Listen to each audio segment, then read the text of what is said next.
हेची थोर भक्ते आवडते देवा, संकल्पावी माया संसाराची. भक्ती कोणत्या पद्धतीनं करा? आपल्या संसारातल्या प्रत्येक गोष्टीवरती आपलं जसं प्रेम असतं, आत्मीयता असते, स्नेह असतो.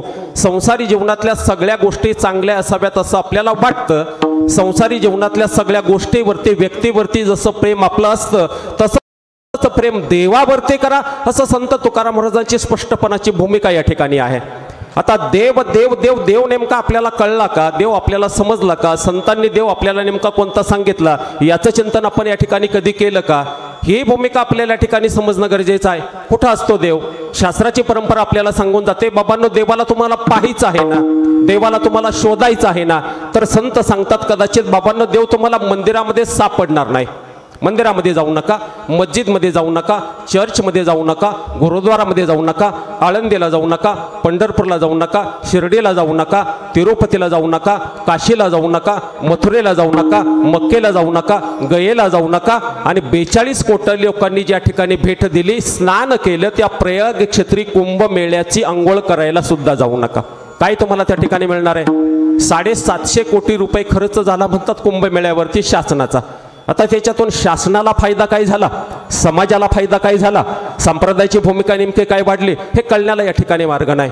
एक गोष्ट लोकांना फक्त कळाली, कुंभमेळ्यामध्ये लोकांनी काय पाहिलं, काय पाहिलं कुंभमेळ्यातून नेमकं आपल्याला कळलं काय? मैं माला बेचने आई हूँ, मैं माला बेचने आई हूँ, मेरी बड़ी बहन है, मेरी छोटी बहन है, मेरा छोटा भाई भी है. लोग माला ही नहीं बेचने देते, माला ही नहीं खरीदते, फोटो खिंचवाते हैं, वीडियो शूटिंग करते हैं, परेशान करते हैं सब लोग.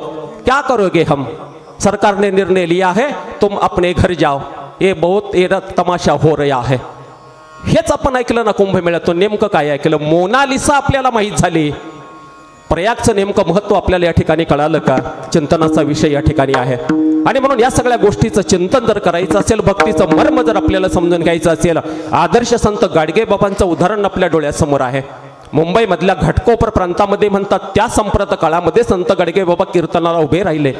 एक अर्ध्या तासाचं कीर्तन गाडगे बाबांचं झालं म्हणतात. आणि जुन्या काळी मोबाईलची सुविधा नव्हती, फोनची सुविधा नव्हती, निरोपची सुविधा नव्हती. त्यात वळी तार वगैरे काहीतरी आली असेल. निरोप घेऊन त्या ठिकाणी एक माणूस त्या ठिकाणी आला. कीर्तन बाबांचं कीर्तन त्या ठिकाणी रंगात आलं होतं. गोपाला गोपाला देविके नंदन गोपाला. एका माणसानं तार घेतली, ती वाचली, गाडगे बाबांच्या हातामध्ये दिली, गाडगे बाबांनी वाचले. आणि तारेवरती एका ओळीचा मजकूर असा होता, बाबा तुमच्या एकुलत्या एका मुलाचं तुमच्या गावाला निधन झालेलं आहे, तो मयत झालेला आहे, कृपा करून कीर्तन तुम्ही थांबवा, तुमची नेण्याची व्यवस्था मी या ठिकाणी करतो.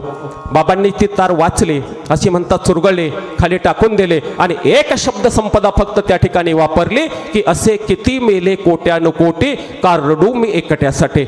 याचा अर्थ असा, गाडगे बाबांचं आपल्या एकुलत्या एका मुलावर प्रेम नव्हतं का?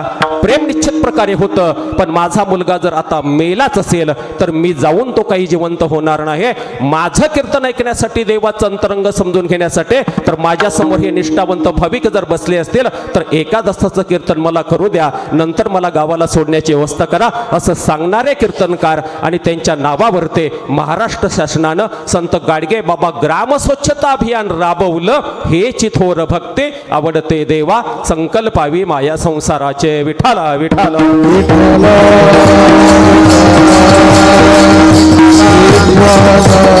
आणि मग अशा प्रकारची भक्ती संत तुकाराम महाराजांनी स्वतः त्या ठिकाणी केली. बोराड्या डोंगरावरती जावं, भंडाऱ्या डोंगरावरती जावं, कुटुंबाकडे दुर्लक्ष त्या ठिकाणी व्हावं, समाज व्यवस्थेने त्या ठिकाणी त्रास दिला, तरी पण संत तुकाराम महाराजांना त्याचं विशेषत्वाने या ठिकाणी वाटलं नाही. काय तुकाराम महाराजांना वाटलं असेल की देवानं आम्हाला जन्माला घातलं कशासाठी? तर जगाच्या कल्याणा, संतांच्या विभूते जगाचं कल्याण करण्यासाठी जर देवानं मला या ठिकाणी जन्माला घातलं असेल तर माझ्या संसारातलं दुःख मी जगाला सांगत या ठिकाणी बसणार नाही. ज्ञानेश्वर महाराजांची तीच भूमिका आहे. 18 अध्यायांची ज्ञानेश्वरी ज्ञानेश्वर महाराजांनी सांगितली. 9036व्या संत ज्ञानेश्वर महाराजांनी जगाला सांगण्याचं काम केलं. कर्म समजावून सांगितला, धर्म समजावून सांगितला, शास्त्र समजावून सांगितलं, नियम समजावून सांगितले, संसार समजावून सांगितलं, प्रारब्ध समजावून सांगितलं, संचित समजावून सांगितलं, देशसेवा समजावून सांगितले. सगळ्या गोष्टी संत ज्ञानेश्वर महाराजांनी समजावून सांगितल्या. मग आपल्या जीवनातलं दुःख संत ज्ञानेश्वर महाराजांना लोकांना सांगता आलं असतं. पण 18 अध्यायांची ज्ञानेश्वरी तुम्ही वाचून पहा, एकही शब्द, एकही वाक्य किंवा एकही ओवी संत ज्ञानेश्वर महाराजांनी आपलं दुःख जगाला त्या ठिकाणी सांगितलं नाही. उलट देव भेटल्याची अनुभूती प्राप्त झाल्यानंतर संत ज्ञानेश्वर महाराजांनी देवाकडे मागितलं जर काही असेल तर जे खळांची व्यंकटी सांडो तया सत्कर मिरती वाढो भूता परस्परे पडो मैत्र जीवांचे। ज्या समाज व्यवस्थेनं मला या ठिकाणी त्रास दिला ना त्या समाज व्यवस्थेचं वाटोळ व्हावं असं संत ज्ञानेश्वर महाराजांनी देवाकडे मागितलं नाही। समाजातला एकही माणूस वाईट नाही, पण काही प्राप्त परिस्थितीमध्ये एखादा माणूस वाईट वर्तणूक जर करत असेल तर त्याला सुधारण्याची संधी दिली पाहिजे, त्याचं अंतःकरण त्या ठिकाणी बदलू शकतं। हा विचार जर पहिल्यांदा कोणी समाजासमोर आणला असेल तर तो वयाच्या 14व्या वर्षी संत ज्ञानेश्वर महाराजांनी जगाला तो विचार सांगितला, हेची थोर भक्ती आवडते देवा। तेच संत तुकाराम महाराजांच्या जीवनामध्ये या ठिकाणी झालं। काय तुकाराम महाराजांचा संसार या ठिकाणी आहे, अत्यंत वाईट तुकाराम महाराजांचा संसार आपण या ठिकाणी वाचलेला आहे, पाहिलेला आहे। 12व्या-13व्या वर्षी लग्न झालं तुकाराम महाराजांचं, दम्याचा विकार बायकोला त्या ठिकाणी होता। संसार जर सुखाचा चालायचा असेल तर पती पत्नीचं नातं सुदृढ पद्धतीने चालावं असं प्रत्येकाला या ठिकाणी वाटतं। कुटुंबातल्या सदस्यांनी निर्णय घेतला तुकोबांचं दुसरं लग्न करणं गरजेचं आहे। पहिली बायको घरामध्ये आहे, तिला दम्याचा विकार आहे, लग्न दुसरं करण्याचा निर्णय घेतला। आता 400 वर्षापूर्वीचा काळ या ठिकाणी लक्षात घ्या आणि आताची सुद्धा लग्न जमवण्याची परिस्थिती या ठिकाणी लक्षात घ्या।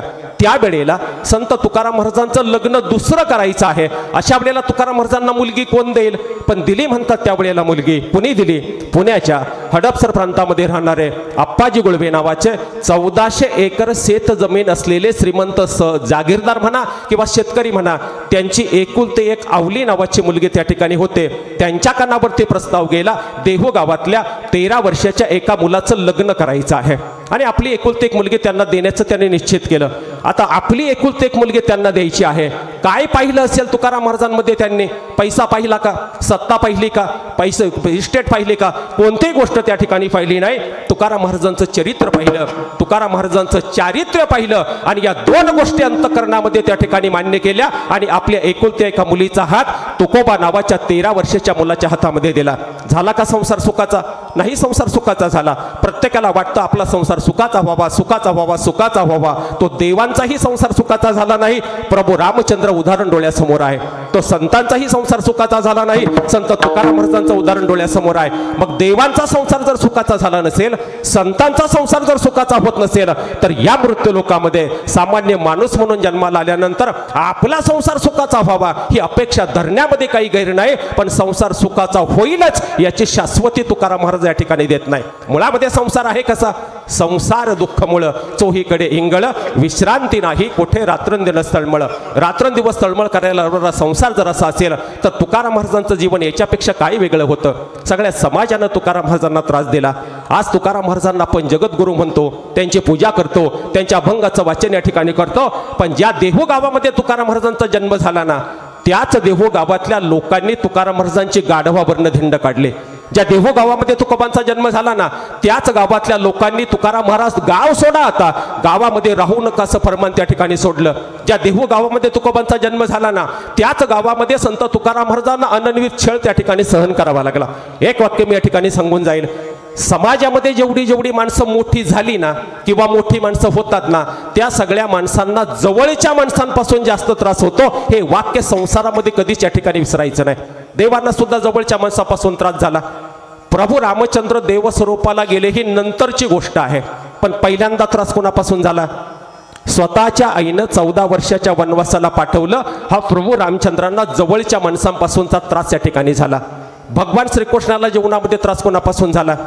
स्वतःच्या सख्या चुलत मामानं म्हणजे कंस मामानं भगवान श्रीकृष्णाची 6-7 भावंड दगडावरती आपटून मारली। भगवान श्रीकृष्णाच्या आई वडिलांना तुरुंगामध्ये डांबून ठेवलं।